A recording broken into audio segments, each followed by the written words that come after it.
Welcome to this episode of the 716 Sports Entertainment Podcast, covering the Friday, April 11th episode of Smackdown. This is Sean hosting today with the co-chair T. Reese, bringing you the recap and our thoughts on yesterday's episode of SmackDown as the road to WrestleMania enters its final stretch. Less than a week now at this point until the big show. Make sure, as always, that you like, comment, and subscribe. Any comments, give us ideas. We're happy for the interaction. Anything you want to comment on that jumped out of you before we get into the recap? No, let's just get right into it. It was a great show. Yeah, I agree. For a penultimate show, it did a pretty good job of continuing our setup. So episode opened with Nick Aldis in the ring as follow-up to Randy Orton RKOing him when he found out that he wasn't going to have a match. Aldis called Orton out and basically told him that, hey, you can't keep RKOing me, even though you paid me off for that first one. More or less, went back and forth, kind of teased Aldis getting back into the ring to face Orton. I know you guys said you weren't super cool with seeing that, but I kind of agree. However, this led to an interruption from the Bloodline, Solo Sikoa and Tama Tonga, to come out and attempt to beat down on Orton. And LA Knight came out to make the save, leading to our eventual main event of the night of the tag team of Randy Orton and LA Knight versus the Bloodline.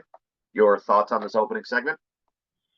I mean, it was more. What was more fitting than having Randy open it up? I mean, he's probably the biggest question mark for WrestleMania right now is whether or not he's going to be there. So I thought it was a great way to open the show.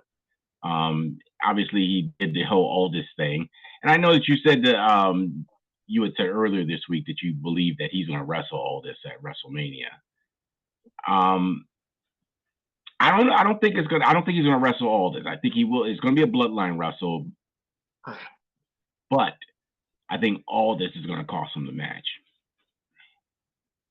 So you think he's going to face one of the bloodline members? Absolutely. Absolutely. I don't know that I'm a real big fan of that because, I mean, does anyone actually want to see Solo Sikoa versus Orton? Well, it's either that or you're going to watch Aldis, who hasn't really wrestled in who knows how long, and nobody really knows him other than, like, if you were a TNA fan back in the day, then you would know who he is. Or NWA, right? Or NWA, yep. If you were a fan of those, but I don't think I think we comment on that we don't think people know that he was a wrestler. Yeah. So it'd be hard for me to say that he'll be the one. I think it's going to be.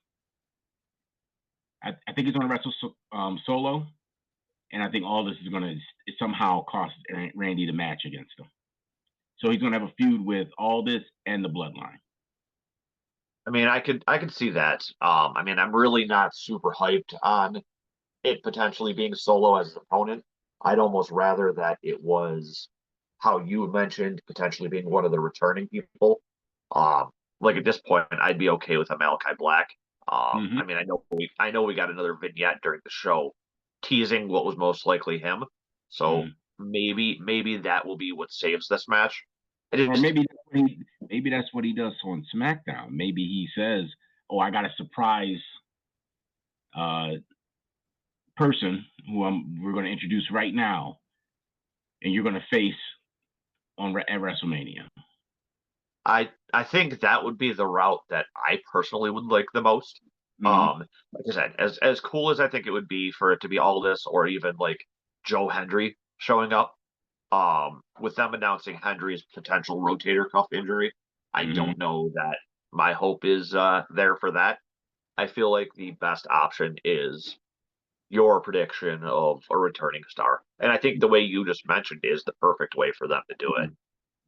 Yep. Or I mean, or you go with Mero.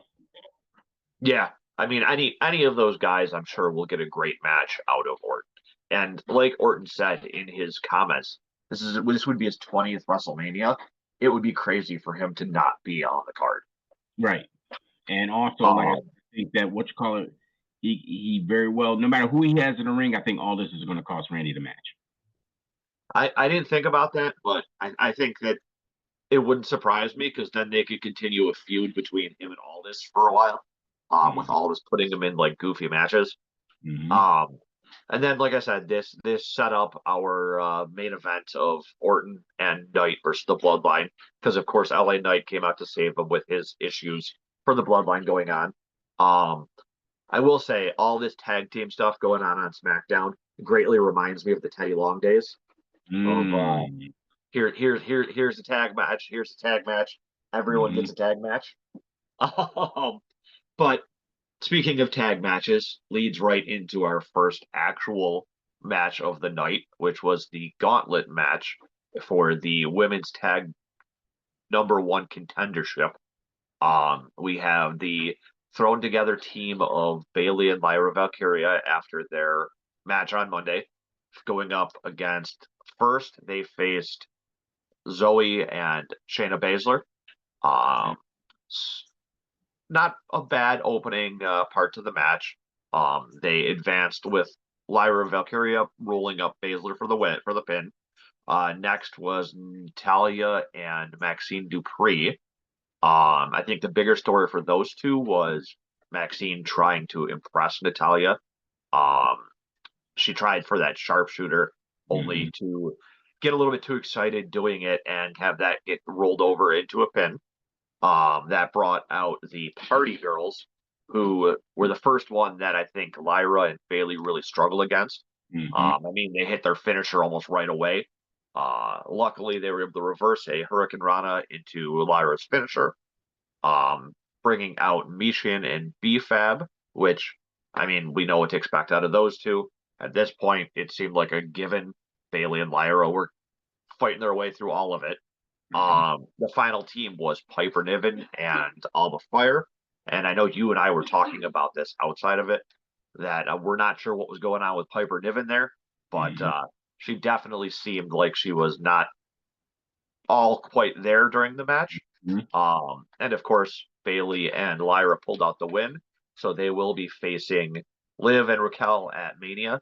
I know that was a bit to go through since it was a huge match, but your thoughts on it? Actually, I thought this was might have been the most entertaining part of the show. I didn't. Yeah, I mean, what a call to have. I mean, we already said that we thought they were going to team up for WrestleMania, Lyra and Bailey. We thought that was yeah, the angle they were going to go with, but um, that I mean, they put on a great show. I mean, some of the matches where you're kind of like, okay, like if you start with the Zoe Stark and Shayna Baszler, it was okay. It was a good team to use to open it. yeah. But I mean, let's be honest, we knew they weren't going to win that match. We knew No, Lyra and them were going to pull that one out. The Natalia and Maxine Dupree was great to add that little twitch in there, that little change in their storyline to see where they go where they go from there. The Kane Carter and Qatar, listen, I'm gonna be honest with you, they're a good little women's tag team.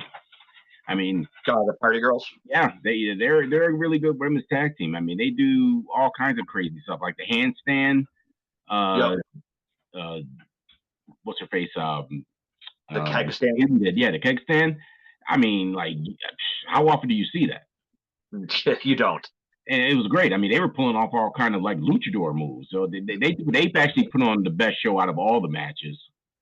I think because they're such little women, they're able to pull off those Oh, quick absolutely. athletic style moves. But it's fun to watch, and Oh, for if they sure. put a show on like that, I mean, I'd like to see them on TV a little more. This is what we said that they should be trying to hype up this women's tag division to give it some sort of credibility. Yeah, And then if you go to the B Fat Mission, fine. That was a nice little, almost like it was a slower match, which is what it's kind of paced like that, so they can get a little breather before they go into that final match. But the when Piper Nevin came out, I'm like, okay, where we're gonna go here? And you could just see when she came down the ramp, you could see there was something was wrong with her. yeah. Barely even getting down the ramp. It looked like she was struggling even running down the walkway. Yeah, yeah, because Alba got in the ring well before she even gotten halfway down the ramp. I noticed that. So, but when she got in the ring, then I'm sitting there watching. Alba does her move, and then she turns around and starts trying to salute the crowd. And I think they were both supposed to salute, but Piper was just like kind of staring off into space, didn't realize she was supposed to. Got her hand up too late. They did another move. Alba posed again, and Piper kind of jumped in the last minute. She was completely off. It looked like she didn't even know what corner to go to for the tag. So that kind of, kind of threw a little water on the whole match. But either way, it was exciting from beginning to end. I think, like you said, the party girls portion of it was the best actual part of the match. The only concern I have going out of this is, I mean, would you rather have this women's tag match, or would you have rather had the Intercontinental Championship for the women being represented on the show? Well, I don't think it mattered because they'll probably represent it on next week's show. Because why couldn't they have used one of these established tag teams like the Party Girls and then had the Lyra and Bailey match at Mania and represent both titles? I feel it's a bit of a shame that you have this title that you're trying to push because it's a newer title and you don't have it at your biggest show of the year. Hmm. You know what I No, mean? I agree with that 100%. But I think that they're in a time crunch right now. And I think during that show, there was no, seeing it wasn't coming until next week. They had to deal with the Randy situation. You needed something to really fill a good chunk of the show yesterday because there's nothing else to go with. Yeah. I mean, So go ahead. my only other complaint about this particular match, even though it was a gauntlet match, is that it was kind of predictable. I mean, Oh you yeah, at least most previous gauntlet matches you never quite know just because there's so much going on. It just this one felt like it was always going to be Bailey and Lyra. yeah. I mean, which is fine as long as it's entertaining. I mean, Yeah. because there were some times in that match you're still questioning, even though you knew they were going to win, but you kind of question like, damn, was she supposed to? Remember, there was a point with what you call it, kicked out at one point, and it seemed like was she supposed to kick Oh, out? Piper Yeah, was she supposed to kicked out kick at out one. there?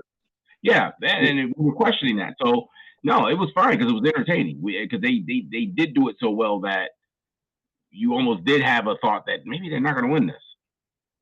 I will say too, Lyra hitting that power bomb on Piper was pretty impressive. That was the has been since she's been on the main roster. Yeah. But yeah, so that gives us a match ended, and we had a face off between your champions of Liv and Raquel facing off with their titles in Bailey and Lyra's face. So I mean, it should be a good match. I mean, I'm glad that it was at least announced for sure. So we're pretty close to the WrestleMania card being fully filled out. I think the Orton part might be the very last thing they figure out. But we'll get into that more when we do our predictions video later on in the week. Mm-hmm. So after this, the gauntlet match, it was supposed to be a face-off between Damian Priest and Drew McIntyre, because they announced that they were going to be having a Sin City street fight at WrestleMania, which I definitely want your thoughts on them having a street fight at Mania. Seems like a weird stipulation to have at that event. But Damian Priest unable to even make it to the ring before McIntyre, looking like a pirate, came out and took him out. They had to help him all the way to the back. McIntyre got in the ring, continuing to troll the way that he normally does, revealed that he was 100% cleared by the doctors, pulled off his eye patch. Priest made the shocking return, and they brawled. Uh, pretty vicious hit by the stairs on right to Priest's head, and then that future shock DDT, leaving Drew McIntyre standing tall going into the event. These two can really go as far as hard hitting physical matches are going to require. So, thoughts on both the match stipulation and this segment? Yeah, it is kind of weird to do a street fight at WrestleMania. I probably would have liked to. I mean, more than likely, it's not going to be like the typical street fight that they've been doing lately, where it goes all the way out to the parking lot. 'Cause just in my opinion, it's like if you're going to have that arena, why would you take it outside of that arena? Yeah. So I think it's just going to be more of a TLC type match. All kinds of anarchy and stuff being pulled from under the ring and things like that. So I'm fine with it. Um, Drew, I mean, I just watched him on an interview before SmackDown too. Him talking to I can't remember what group he was talking to, but they were asking him about his eye, and he played it up so great. Yeah, I mean, he's glass got in my eyes. I don't know if I'll make my WrestleMania match. So there were some rumors floating around on the internet after he did that interview. It was like Drew at WrestleMania with question marks because he had Yep. that interview. And I mean, it's Drew. I mean, he right now probably in all of wrestling right now, he's the best heel. Oh yeah. I think I'm the best heel.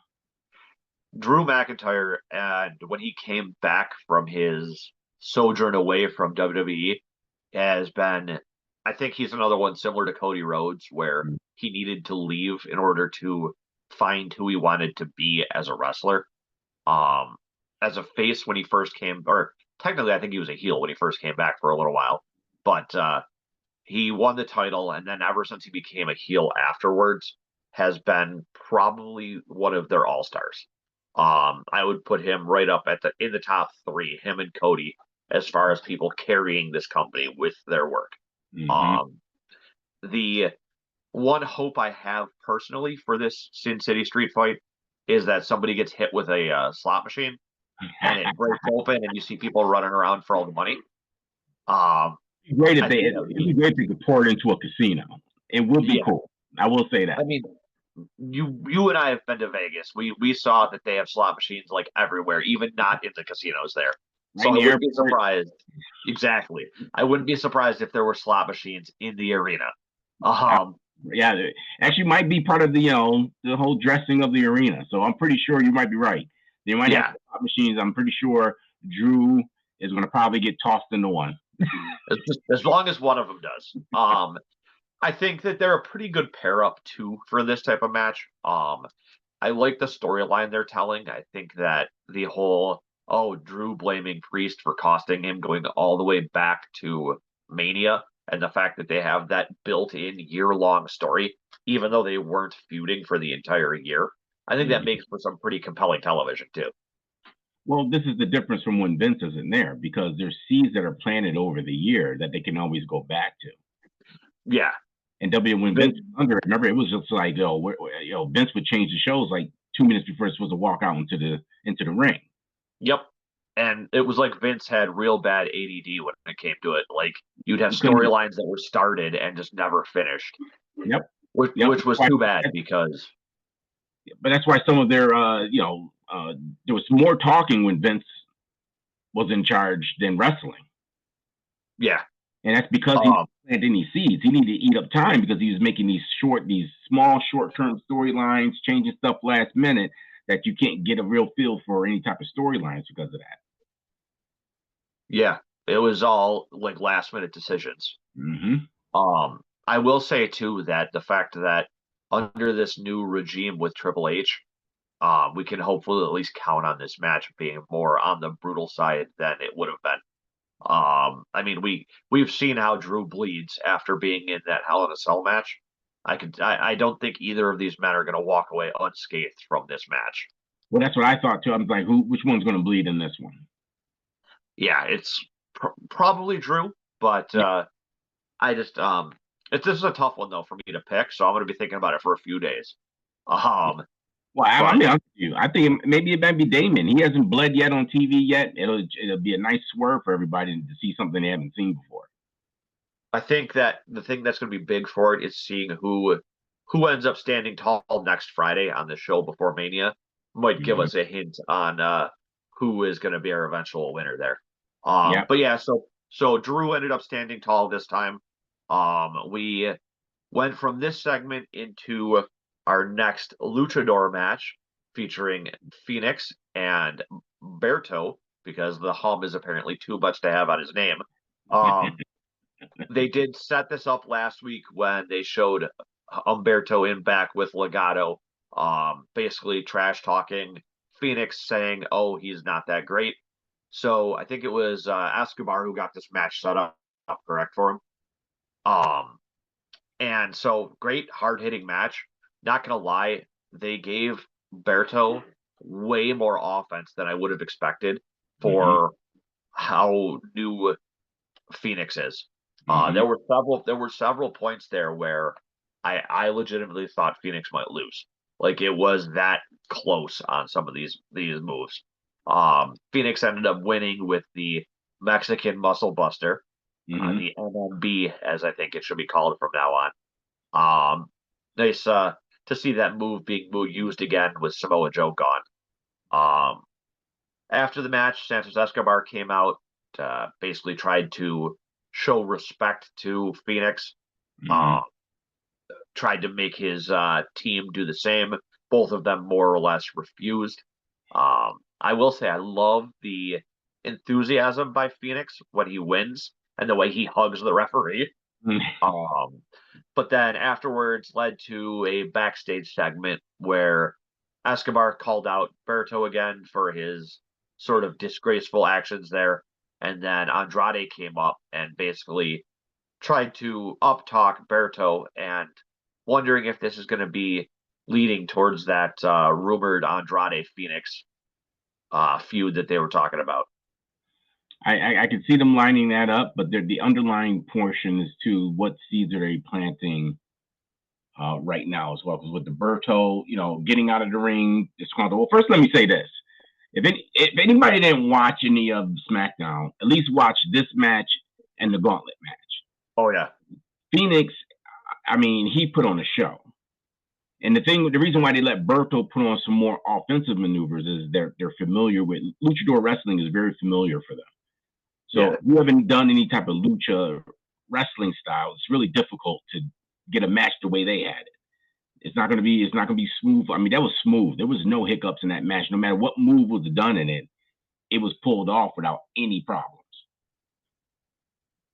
That goodbye amigos kick that he does where he runs on the rope is amazing to watch that he can keep his balance running on that. And then even when Phoenix reversed the moonsault on him when he got his legs up, they Mm-hmm. even made that look smooth. Yep. Yep. And that's the joy that I have watching him and his brother because they put on good shows. I mean, but this Phoenix, they're letting WWE's doing it right with him right now. I mean, they're letting him get off everything, and he got a huge pop when he came out, and he I got will say, at the end of that match too. So oh I'm yeah, interested in what they're going to do with the storyline. So what does Andrade have to do? Is he going against Legato on the side here? Do they start introducing LWO maybe possibly in something? Who knows? I mean, the draft will be coming up soon. They may try to get all these yeah. scores on one show. I mean, I feel like we have to get a Phoenix Escobar thing first, even if Mm-hmm. it's just a single match. The two of them Mm-hmm. are familiar with each other. If you ever watched Lucha Underground back in the day, obviously Phoenix was Phoenix there, but I believe Santos Escobar was King Cuerno with Yeah. Lucha Underground. Mm-hmm. So they competed definitely against each other. Part of me wonders if that was some of the comments they made to each other there and their reason why they're showing each other the respect they are. And then obviously it's going to lead into Andrade. Was Andrade ever part of Lucha Underground? No, I don't. Okay. I don't think Andrade was. Let me make sure Um, before the internet gets after us. yeah, I know that a bunch of them showed up there, so I was curious if they had ever actually met up with each other before. It's Well, I don't have any memories of him being there. That's the only okay, thing. neither do I. So we'll assume he wasn't. Obviously, internet. If we're wrong, feel free to comment and call us out on it. Let us know Yeah. where we could do better. Um, the other thing I want to make too is you made the comment about him and his brother Penta. I love the fact that even though both of them are luchadors, both of them wrestle two completely different styles. Penta wrestles that more hard hitting style, whereas Phoenix is that faster, more stereotypical lucha-looking style. Yeah. And the thing that I like about it is that once they're all in the ring, I dig why Vince would do that, where he would kind of make Mexicans wrestle Mexicans all the time and stuff like that. It does put on a smoother type, match because they're familiar with the style. But at some point, you're going to have to start getting some of these other wrestlers to try to get in timing with them, so that we can start projecting some of these Mexican wrestlers, because I think they get held back because of that. I mean, not just the language thing, but let's be honest.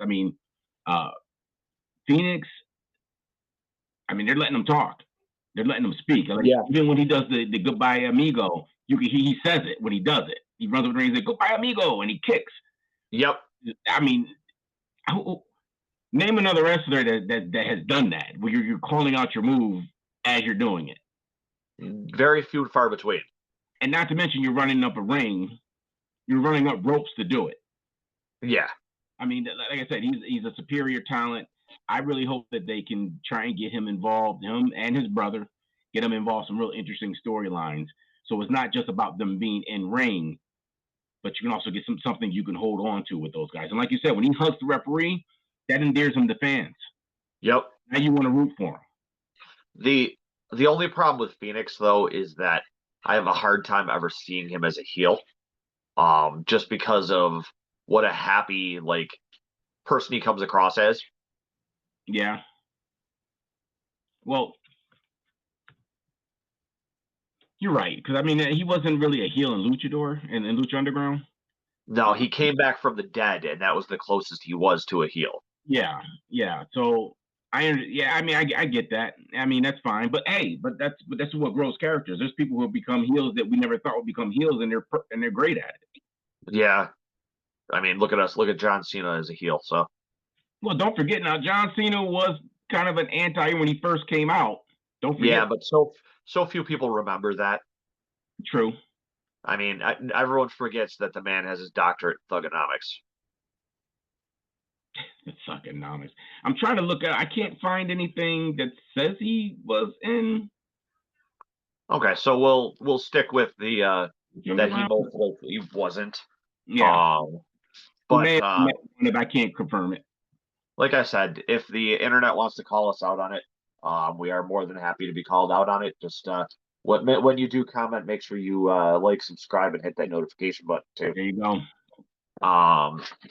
And so following the Phoenix Berto match, we went into a real quick backstage segment where it showed Chelsea Green banging on the trainer's room door, trying to get her secret Hervis to come out with her to the ring for her title match against Zelina Vega.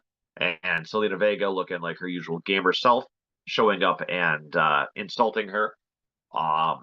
Back from break on that, we got the match itself. Wasn't overly thrilled with it. They really didn't give him a whole lot, and then they had that really weird ending where they went outside and Chelsea threw Zelina into the table. They made a point of referencing that the table was more strongly reinforced than normal, which seemed kind of weird to me. Chelsea threw Zelina into the ring and then got counted out. Obviously, this is to continue this feud. I don't know what to think of it. It came across as real weird to me. And though they announced that next week we'll be seeing a 6-woman tag match with Zelina and the Party Girls versus Chelsea and the Secret Hervis. God, I hate that name. But like I said, I don't know what you think, but this particular match definitely came across as odd to me. Yeah, it was definitely an odd match. I think the problem they have with Zelina is that they should have been giving her, if they want to give her the push, what it seems like they're trying to do, you would have went the Liv Morgan route. You probably want to get her hooked onto somebody, another male character or something like that, and let her get a little more involved in matches. Maybe another character that has a manager too. Try and get her involved. If you're going to make her a face, then have her go up against somebody that I don't even know. I wouldn't say similar size, but get someone who she can, get around the ring in, sell her a little more. But she hasn't really been sold in WWE. She's just been an after character, but everywhere she's been. So should they have kept her with the LWO? I think so. I think the LWO should have been, especially when you're bringing in more Mexican wrestlers. You would think that. Yeah, I mean, maybe they do the Lucha Bros, and she's the manager. I'd be okay with that. She The can only speak problem I English. have, They don't speak English all that well. yeah, the only problem I have with them pairing up literally all of the Mexicans is it reminds me of the Vince days where that's all he ever did was pair people up. You Yeah. had the Mexicools, you had the Nation of Domination. I mean, Vince loved his factions that were race specific. Mm-hmm. Um, Well, he's playing on emotions. We know he tries to any way he can make, even if it's bad publicity, he was fine with it. yeah, like that backstage segment with Booker T and John Cena. Yes. um, Yes. but yeah, I mean, Zelina has. I will give her credit. She has gotten way better in the ring. I wouldn't mind seeing her win the title. Even though I think Chelsea as champ is priceless. But this odd segment was definitely just used as setup for both the 6-woman tag, and I have a feeling we're going to get a women's North American match at Mania. Yeah, I can see that. I think they're lining that up, but I don't know about Zelina getting that. I mean, if you're going to treat her like how they use the War Raiders, where you just have someone hold on to the title just until you can figure out another angle to go with it, that's fine. I wouldn't, if she got the title, I wouldn't expect it to be on her very long, but I just don't see how they would take it off Chelsea Green and give it to her. Yeah, when Chelsea plays that character so well. Mm-hmm. But yeah, so that was that for that particular match. Couple quick notes as far as vignettes and announcements. There was, I mentioned earlier, another vignette with the smoke and symbols that we're assuming is Aleister Black still, correct? Yep. And then they also announced that the Andre the Giant Battle Royale would be returning next Friday on SmackDown before the Hall of Fame ceremony. Because they went out of their way to mention how goofy that trophy looks. The giant Andre trophy. And question on that: do you think we could see any returning superstars in that? Because doesn't that involve both Raw and SmackDown superstars? Yeah, I believe it's mixed of both shows. I don't know. I mean, who are you thinking? Who's been missing for a while that you would think would show up for that? I mean, do we see just jobbers in it, or do we see like Miro make his return in a battle royale? Well, I like that angle because then what you can do is you take everyone who's been Speed Champion and put them in there. You kind of take characters who haven't been on TV in a while and throw them in there.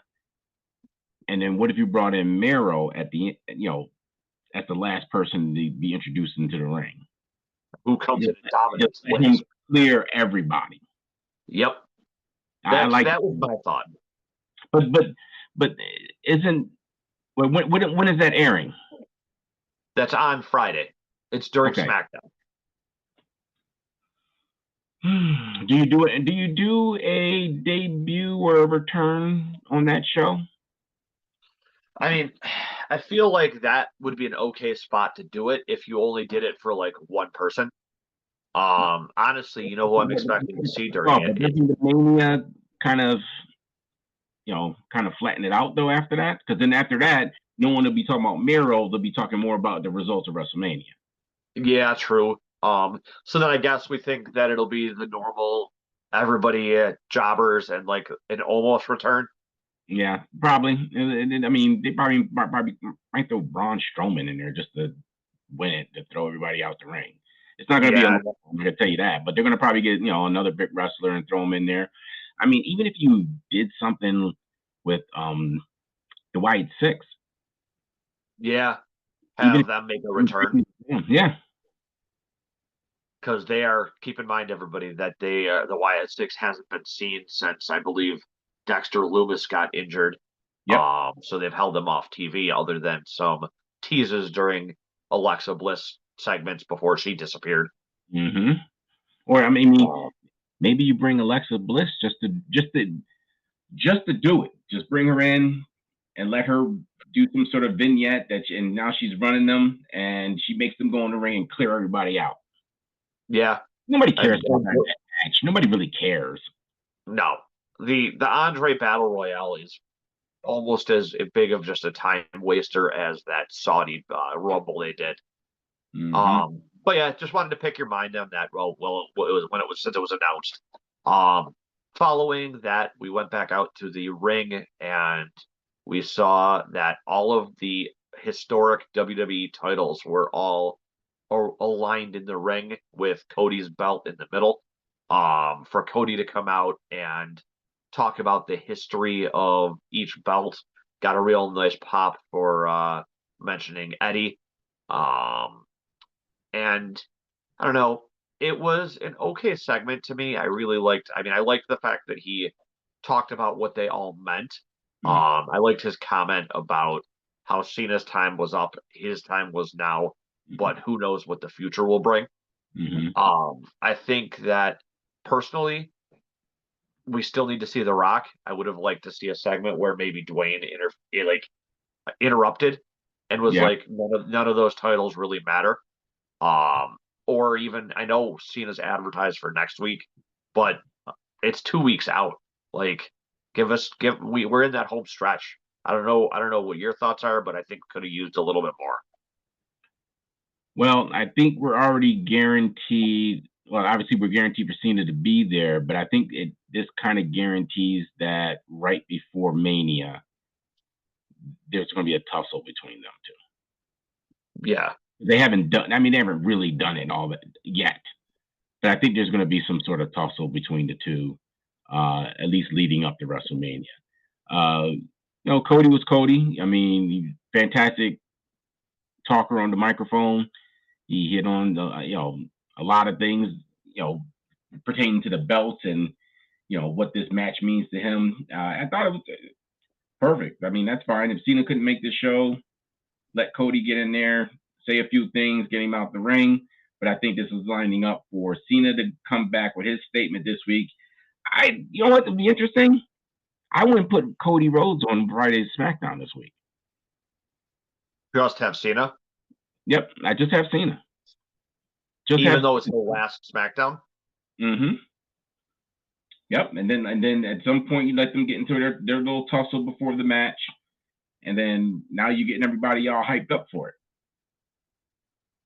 I'm not gonna lie, I kind of wish that we would have seen a match out of Cena, just as like a preparation match, rather than just going into Mania with the most physical they've gotten being Cena getting hit with a crossroads. Well, more than likely, but at this point, I don't think that's going to happen. I think we're too close to WrestleMania for them to risk putting him in a match against anyone. I mean, you're not going to put him in the ring against Cody. Yeah. So, I mean, who are you going to put him in the ring with? I mean, some sort of jobber just as a tune-up match. You could. I mean, yeah. I mean, that's not going to hurt the match at all. Let him just, kind of run through somebody in the ring and then do another. Let him do another little, microphone work and then get him out the ring. You know who they could give him? They could give him Miz. No, Miz is in battle with the whole with the Street Profits. No, not just the Street Profits. Deadly. Oh yeah, but what's to say? I mean, you could have Cena come in and he makes some sort of comment to Miz, and Miz is like, "Well, I beat you at WrestleMania," and we get a little tune-up match between them. No, I know, but it doesn't make any sense because why would you use Miz to they've been using him to prop up other wrestlers. You don't need him for Cena. Yeah, true. In my opinion, it's too high profile of a match to have them two in the ring. Yeah, yeah. That I guess that does bring out a good point from you. That who would you even have then with him? I mean, you could. I mean, if you want to go instead of going with Miz, maybe you put Mello in there, but I don't want to squash him again. No, Mello already takes too many losses. Yep. But yeah, so I kind of like your idea on that we see just a segment from Cena next week, especially being the final episode before we hit Mania. Um, should make for an interesting segment when it gets there. Mm. Um, and then so following the Cody in-ring segment, they jumped backstage and we saw Roxanne at Aldis's door complaining to Byron about how she was being mistreated down in NXT by Ava. Mm. So she was bringing the Prodigy's talent to SmackDown for any opportunities. Um, she badmouthed Tiffany. Tiffany, of course, showed up, and we got a impromptu match between the two of them. I mean, match is about what I expected between them. Roxanne is, like her name says, a prodigy in the ring, and Tiffany, when she's going up against somebody who is of a similar skill set as she Mm. definitely looks better in a match like that. Her athleticism in the ring is on par with what it needs to be for someone like Roxanne. Mm. Obviously, they weren't going to have Tiffany lose this match with Charlotte allegedly kicked out of the building. Tiffany picked up the win, only to then be jumped by the woman who was supposedly kicked out. I know, big shocker there. Um, I don't know, sort of continues the theme of like, is Charlotte ever going to put her over? I don't know if you think along those same lines, but it would have been nice to see a little bit of a switch up and maybe see Tiffany come out on top. Well, it was weird because originally they said they were both sent home. Yeah. Remember that? Then all of a sudden they showed Tiffany backstage and they had the little segment back there. Yeah. I was a little thrown a loop, but it sounds like to me that there really was some sort of issue and they didn't trust them to be in a match or get in the ring together in some type of way. They're talking to each other or wrestling each other.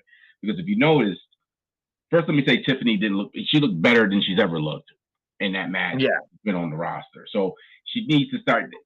This is why I said they need to start bringing up more NXT people because there's a different cadence in the ring with them compared to what the current guys in the roster do now. So you need to bring up some guys because they're all in sync. They know how the matches roll in NXT, and they bring that same style to the main show. Yeah. But I just if you paid attention when she got jumped by Charlotte, who jumped in the middle of it, Wade. and he wouldn't move.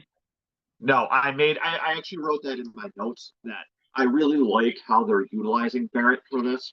How not just the segment last week where they got into it off script, but this one Mm-hmm. too, where how Wade has been like inserting himself to try and stop things from getting out of hand. Like, I don't know if you caught, he made the comment to Charlotte, like, you're gonna get yourself fired. Mm-hmm. Um, because I don't know if you heard it, but it sounded like when Charlotte was attacking her, she was saying stuff to her. And like when she first pulled her out of the ring, it almost sounded like she swore at her when she threw her into the ring post. Yeah. So I'm wondering if there was a little bit extra going on there. Well, that's why I think they told him you're going to be the eyes on this match. And it seems like it's going to start getting out of hand.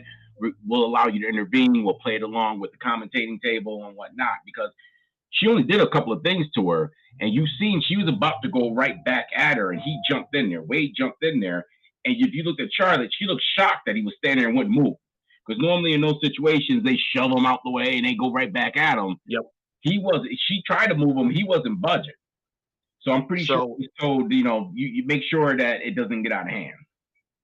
so weird idea for you. Run by your thoughts here. You know how I know you mentioned adding a third person to this feud? What if that third person is Wade Barrett? Way better to do what? What, referee? Yes, because of the fact that he keeps inserting himself in these things, that WWE goes and says, "All right, you've moderated these things, you've helped temper the viciousness of it. How Mm-hmm. about we put you in as like somebody to enforce this match?" I'm not mad at it. I'm really not mad at it. The only problem is that who's going to take his place at the table? I mean, it's Mania. It's not just him talking or getting involved in those matches, but him talking on the microphone about them too. It's really hyping things up too. Yeah, Move him from the calling the match and you turn them into a referee, hey, maybe they bring somebody that we don't know to referee that match. Maybe they say that we need an enforcer in the ring to make sure this match doesn't get out of control, just to get a third person in that ring. I thought that maybe they do throw Perez. I thought it'd been cool to have Perez. Maybe have Charlotte jump in the middle of this match, and just kind of like, you know, beat them both up. You know, and then try to take it to Tiffany afterwards, and then obviously you can have that same segment with Wade Barrett stepping in there. But I mean, then you could have just ended that match in a DQ, and then you could add Perez into the match just to have another person in there. We know she's not going to win the title, but yeah, they're going to need I'm telling you right now, they're going to need a third person on that ring. That's not going to go over well. WWE loves their legends. You know what they could do is bring Trish in. I can see it. Have Trish be like your ref. Because Trish she's had experience with both of them. Yep. I mean, she's had a match against Charlotte, and she's teamed with Tiffany. I think that would be pretty good fantasy booking. I like it. I put Trish in as the special referee. Yeah, and WWE loves Trish Stratus, so of course they I'm sure any excuse that they could to jump for that one. Well, they got the Evolve show coming up. Yeah, over the summer. Yeah, so you can get eyes on Trish in the ring again. Because obviously, yeah, they're going to have to bring back some of the legends for that. Mm-hmm. And by legends, I mean Nikki Bella.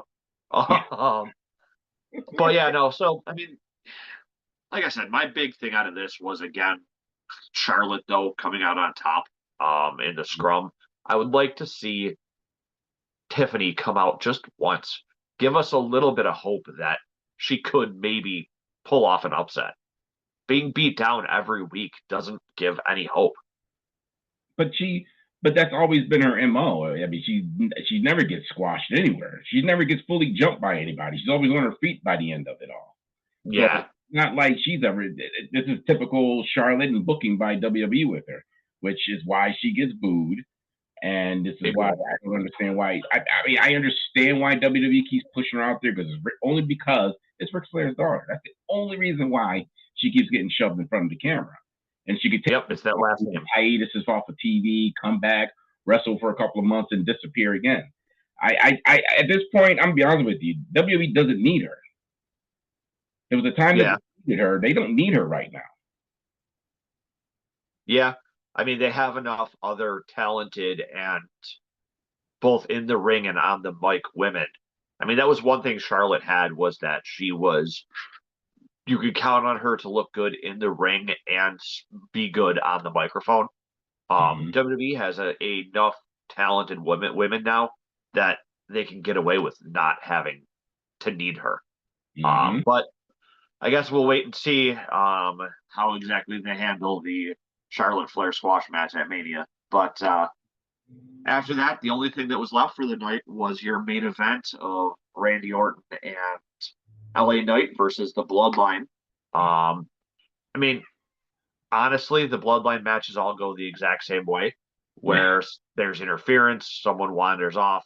Not gonna lie, kind of surprised that LA Knight ended up actually picking up the win there, only to be attacked by his opponent at Mania in Jacob Fatu, who is, God, he just looks like a monster. That jumping moonsault that he does is so incredibly smooth to watch. I don't know the last time I've ever seen somebody who hits that fantastic of a move. Well, I was shocked that he did it 2 in a row. Don't forget, when he first came to WWE, he hurt his ankle doing it. Yep. He was doing it multiple times and it messed up his ankle on one of them. So he's obviously gotten more comfortable. Yep. But I mean, we all knew he was going to get involved in this match. As we've seen the Bloodline getting involved, we knew he was going to be somewhere lurking around in the ring. Actually, I thought it was a great match. I had a good time watching it. I thought it was on a good show to end the night. I mean, you can't say anything else. I mean, we already know what the end game is with this, and we know the end game between Solo and Randy. It's just in my opinion. I think it's going to be them at WrestleMania, because it doesn't make any sense to do this storyline here in the middle of SmackDown. He doesn't have an opponent You put one in front of him during this, and it ends up turning into and into chaos at the end of it. So what Brady just walks away and pretends it didn't happen? Yeah. Yeah, I mean they fought a way into the crowd and everything. Or or maybe they squeeze Randy into and turn that into a 3-man match.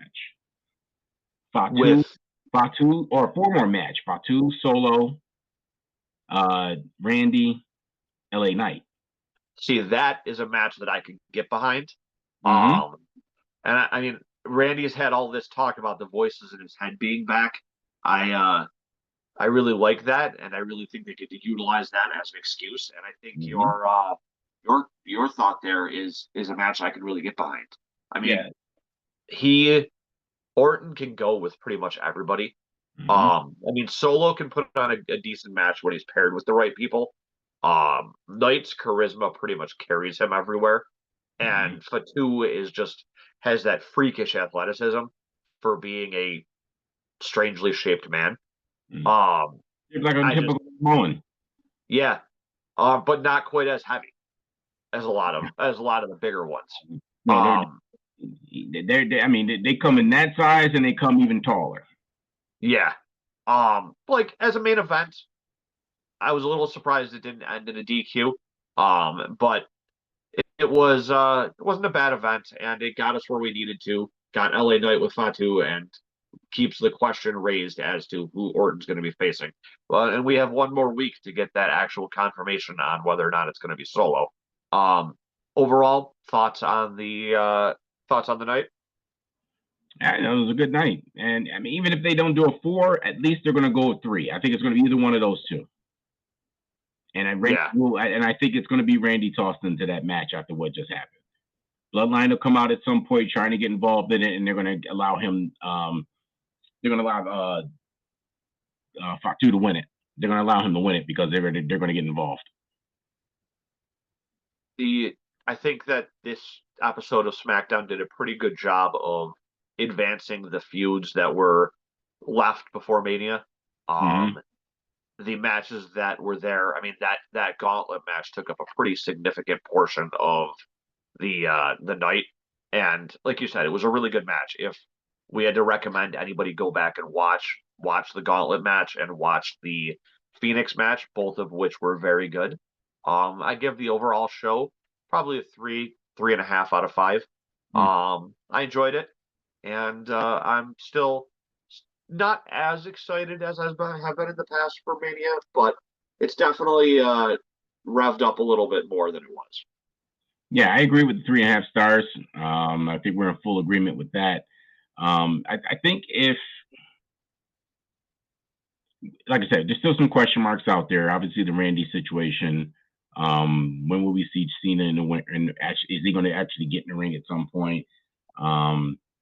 What's the situation? I mean, are they just going to leave that woman's title off of SmackDown altogether and just leave it at a tag match? Who knows? Yeah, I mean, there's still some question marks out there. So we got a little time to try and get this all figured out. But I mean, this is a great lead up to the next week of one more week closer to WrestleMania. yeah. So we have one more episode of Raw, one more of NXT, and one more of SmackDown before we get to the Hall of Fame, Stand and Deliver, and WrestleMania next weekend. Mm-hmm. So a great week of sports entertainment coming for everybody. Make sure you like, subscribe, follow, comment on our videos. We're going to be putting out a ton of content in the next week on behalf of Mike and the 716 Sports Entertainment Podcast. Thank you for watching, and you guys have a great rest of your day.